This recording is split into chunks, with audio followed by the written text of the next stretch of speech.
그런데 만약 고양이와 강아지가 서로의 사료를 바꿔 먹는다면 건강에 어떤 영향이 생길까요? 안녕하세요. 한국의 고양이와 강아지 보호자. 여러분, 저는 닥터 콜라입니다. 반려동물 비만에 관한 5편을 소개했고, 이번에는 조금 쉬어가는 의미에서 흥미로운 주제를 나누고자 합니다. 고양이는 육식 동물이고 강아지는 잡식성 동물이라는 사실은 익히 알고 계실 겁니다. 그런데 만약 고양이와 강아지가 서로의 사료를 바꿔 먹는다면 건강에 어떤 영향이 생길까요? 실제로 고양이와 강아지에게 같은 사료를 급여하는 경우도 있고 우연히 서로의 사료를 먹어도 괜찮았던 사례도 있을 겁니다. 단기적으로는 큰 변화가 없을 수도 있지만 중장기적으로는 어떤 차이가 나타날지 한번 알아보겠습니다.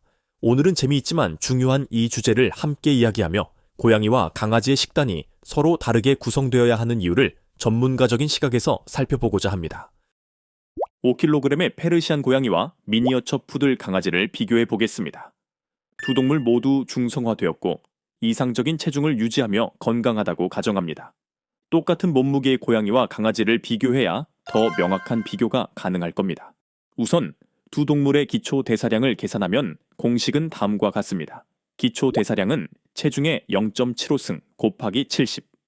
5kg의 체중을 대입하면 5 곱하기 0.75승에 곱하기 70으로 계산됩니다. 결과값은 약 234칼로리로 이는 두 동물이 하루에 아무 활동도 하지 않고 쉬기만 할 때 소비하는 에너지입니다. 그러나 일상적인 에너지 소모를 고려하기 위해 기초 대사량의 활동 계수를 곱해야 합니다. 중성화된 미니어처 푸들은 활동 계수가 1.6이며 중성화된 페르시안 고양이는 활동 계수가 1.4입니다.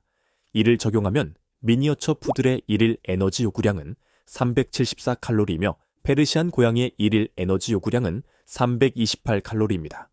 해당 계산 방법은 상단의 영상을 참고하세요. 비교를 더 명확히 하기 위해서는 고양이와 강아지 사료의 구성 성분을 살펴보는 것이 중요합니다. 브랜드마다 차이가 있지만 일반적으로 100g당 칼로리 밀도를 보면 강아지 건식 사료는 300에서 400칼로리, 고양이 건식 사료는 350에서 450칼로리로 고양이 사료가 강아지 사료보다 약 10에서 15%더 높은 칼로리 밀도를 가집니다. 이는 같은 100g의 사료를 먹더라도 고양이는 강아지보다 더 많은 칼로리 섭취를 의미합니다. 또한 고양이와 강아지 사료의 구성 성분을 세부적으로 살펴보기 위해 탄수화물, 단백질, 지방의 비율을 비교할 필요가 있습니다. 이를 위해 참고할 수 있는 자료는 미국 사료협회와 유럽 사료협회의 영양성분 프로필입니다.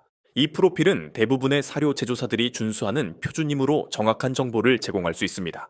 성인 고양이와 강아지의 단백질과 지방 요구량을 비교하면 고양이의 경우 1000칼로리당 단백질 섭취 요구량은 65g, 지방은 22.5g입니다.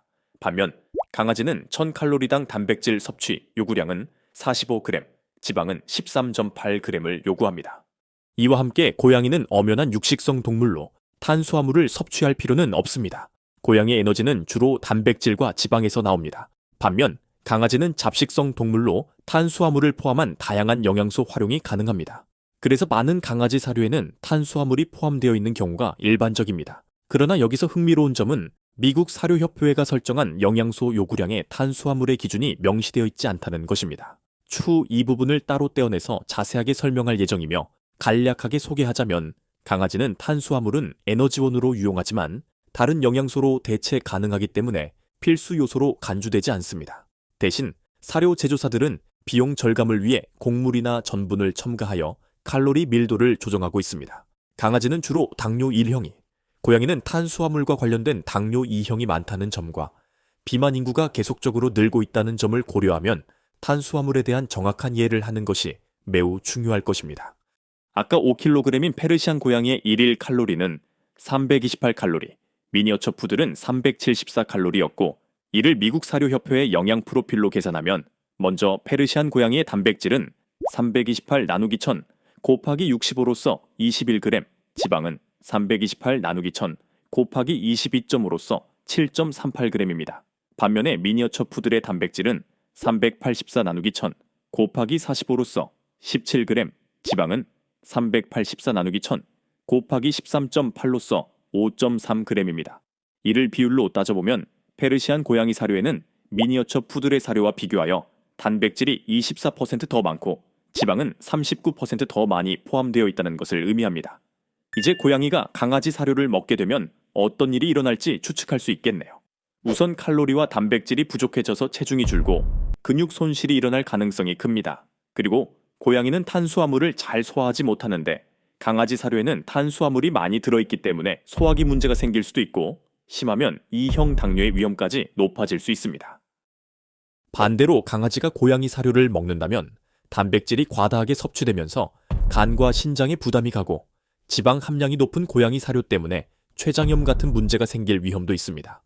그리고 칼로리 과잉 섭취로 비만에 아주 취약해질 수밖에 없죠. 특히 성장기 반려동물에게는 이런 문제가 더 심각합니다. 성장기 고양이는 강아지 사료를 먹으면 영양 결핍으로 인해 제대로 성장하지 못할 수 있고 반대로 성장기 강아지는 고양이 사료의 영양 과잉으로 근골격계 문제나 비만으로 고생할 가능성이 높아집니다. 단백질, 지방, 탄수화물은 반려동물에게 중요한 에너지원이지만 고양이와 강아지 사료에는 이 외에도 다음 5가지 중요한 차이점이 있습니다. 고양이에게 타우린은 생존에 필수적인 아미노산입니다. 타우린 부족은 심장질환, 시력 상실, 소화장애 및 생식 문제를 초래할 수 있습니다.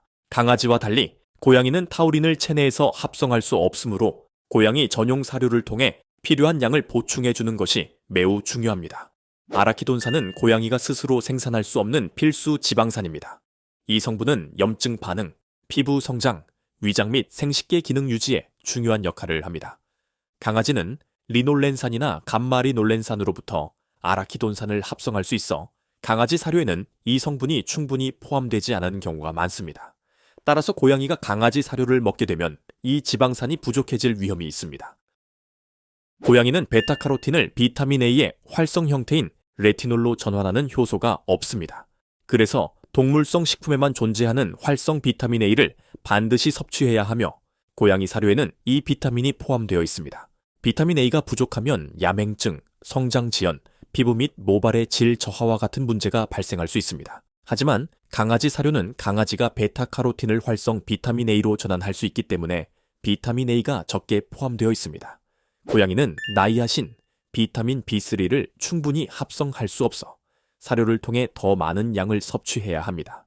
나이아신은 신경계, 소화계, 피부 건강에 필수적인 역할을 하며 결핍 시 식욕 저하, 체중 감소, 잇몸 염증, 출혈성 설사 등의 문제가 나타날 수 있습니다.